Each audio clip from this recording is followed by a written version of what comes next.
Today we'll be identifying the domain and range of a set of relations listed as ordered pairs, a table, and a graph. We'll be using what we call roster notation. You're familiar with this. And what we use are French curly braces, and we list each element, and we only list it once. We separate it with commas, and we always list it least to greatest. Now, sometimes people have problems drawing the French curly braces.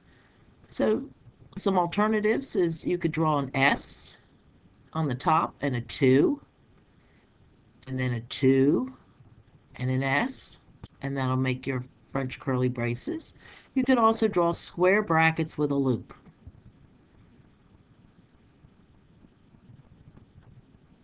So let's start identifying the domain and listing it in this roster notation with our French curly braces.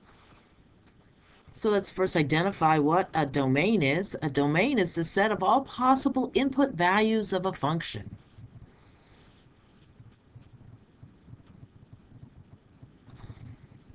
Other names for domain is x values, input, independent variables.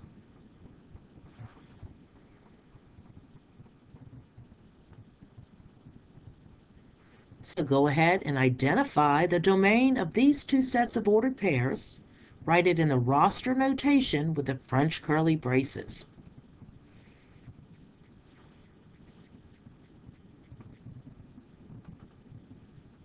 So first of all, we want to identify our domain. Those are our x values. And then we're going to list them in roster notation. So we're going to use this French curly braces, and we're going to list each element only once. We don't repeat, and we list it least to greatest.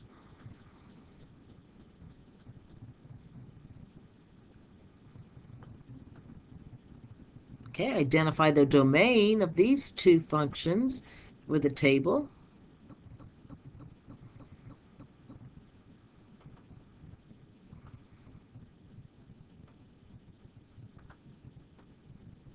So -1, 0, 1, and 2, and 0, 4, 8, and 12. Again, we identified the x values there. And go ahead and try it on the graph.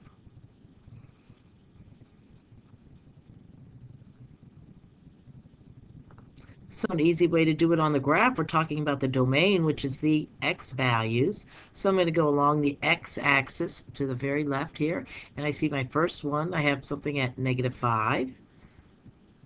I have one at -2, one at 1, and one at 4. So now let's identify the range. So the range is a set of all possible output values of a function. Other names for range include y values, output, and dependent variables.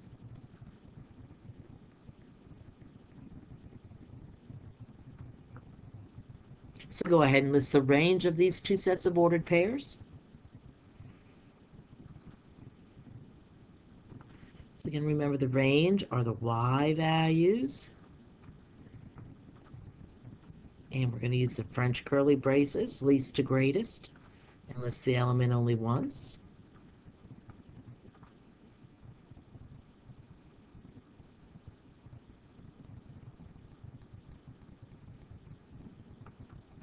All right, identify the range of these two tables and list it in roster notation.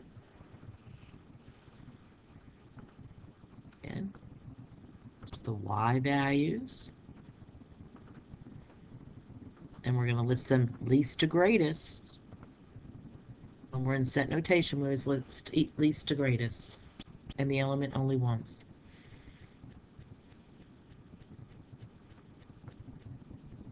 And go ahead and identify the range of this graph.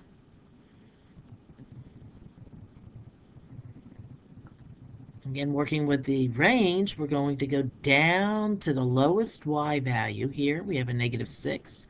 Then we're going to travel up the y-axis here, And at -2, we have 1. We're going to keep traveling. At 2, we have 1. We're going to keep traveling. And 6, we have 1.